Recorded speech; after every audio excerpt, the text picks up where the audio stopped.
In the course of their duties, law enforcement officers are confronted with crisis situations involving persons with mental illness.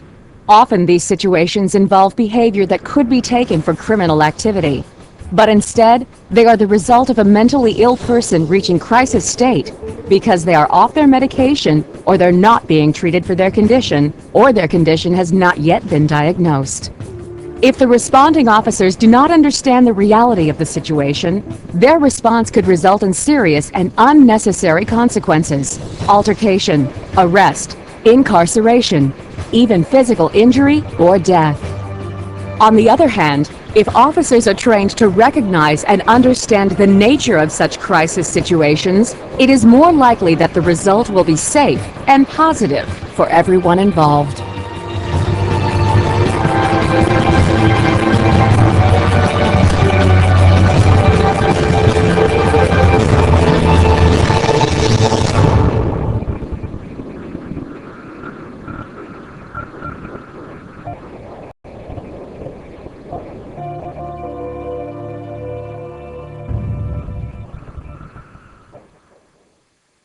Due to the initiative put forth in building the CIT coalition, not just amongst the police department and the sheriff's department, but with the Office of Mental Health, Department of Health and Hospitals, Lake Charles Memorial Hospital, NAMI, and other community groups. We started bringing down these walls and these barriers over the 2 years before we actually had our first class. And when we're out on the street and we see somebody who's obviously has emotional problems, that we bring them to a facility that they can be treated as opposed to going to jail. But look at the benefits. Look what we get out of it. We get better trained officers. We get officers with more compassion and more understanding about mental illness and issues that do concern our community every day. You look at some of these patrol officers who are veteran guys and tough street guys, and they go through this program because they're the ones out on the street dealing with these emotionally disturbed people, and they want to learn. They want to be able to handle this properly. They now understand that, there's nothing wrong with a little bit of compassion, and they also have a good understanding of you don't have to arrest them and put them in jail. There is another alternative. Instead of arresting them and put them in jail, take them to the hospital, let's have them evaluated. If they need to be admitted, the hospital and the doctors will take care of that. But when I see these old weathered salts, these 20-year veterans that I figured would be coming to this thing dragging, now when they go out on a call, they're the first ones to call for a CIT officer. I think that any police department, any police executive who doesn't at least explore the possibility of training their officers in the CIT program is missing a great opportunity. As in every part of the nation, Southwest Louisiana has seen confrontations between law officers and mentally ill persons that have had tragic results.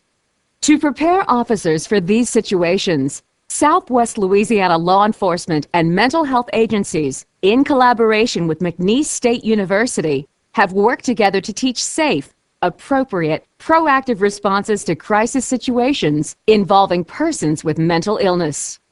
This program, known as the Southwest Louisiana Crisis Intervention Team, or CIT, trains officers to recognize the signs and symptoms of mental illness, how to interact safely and effectively with persons in crisis, how to defuse a crisis situation, and how to connect the person with the appropriate treatment facility. The voluntary training teaches officers about mental illness and other brain disorders, medication used to treat mental conditions, factors that lead to crisis, listening and response techniques, nonviolent intervention methods, and legal issues related to mental illness. Mental illnesses include schizophrenia, schizoaffective disorder, bipolar disorder, depression, obsessive-compulsive disorder, panic and severe anxiety attacks, and post-traumatic stress disorder. These disorders can be treated and managed, and persons with them can live normal lives. But at times, a person with one of these disorders can reach a crisis state and cause a disturbance when patrol officers are called in. CIT prepares officers to de-escalate such a situation, using effective human relations techniques to deal with the person who is agitated, aggressive, or suicidal. An officer's CIT training teaches the knowledge, techniques, and methods to use in a crisis. The officer must bring the other essential ingredients: compassion and empathy for a human being in trouble.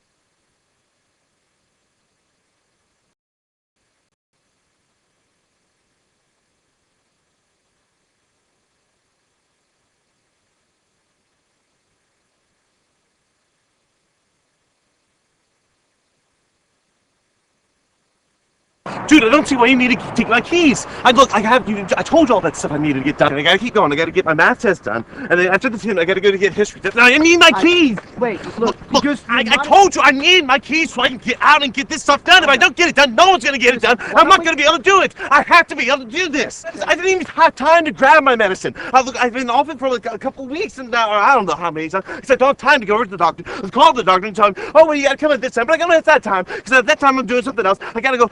Oh, I gotta get his card fixed. sit down. Calm down. No, I gotta do to get that done.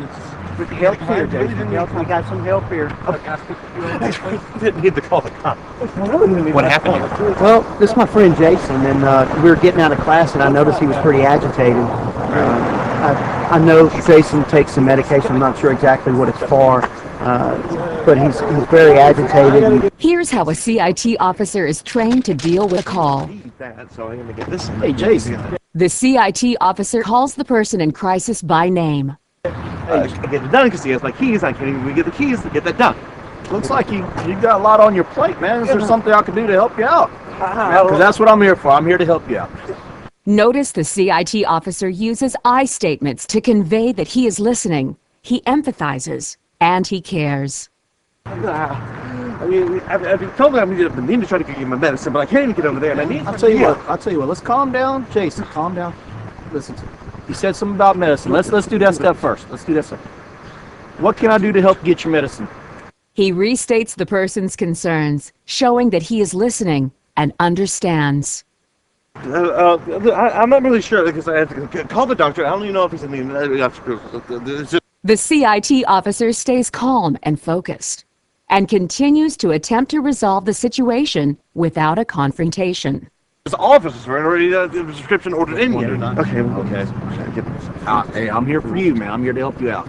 All right. This isn't like anything I could go to jail for. I mean, You haven't done nothing wrong, man. You're just trying to do some shopping, right? Yeah, that's what I've been trying to tell him. That's why I need my keys. And I understand. Here, the CIT officer reflects the person's feelings in an attempt to comfort him or her.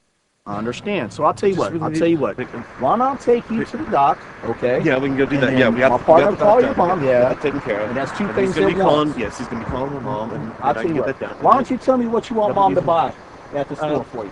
I'm That gonna way need- we can get you taken care of. Yeah, we're gonna need to get some potatoes. Potatoes?